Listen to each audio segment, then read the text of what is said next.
buhay ay ganyan.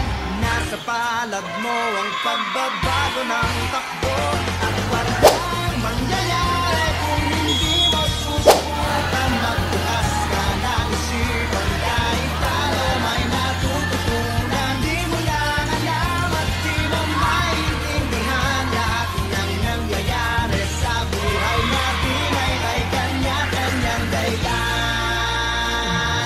Gusto.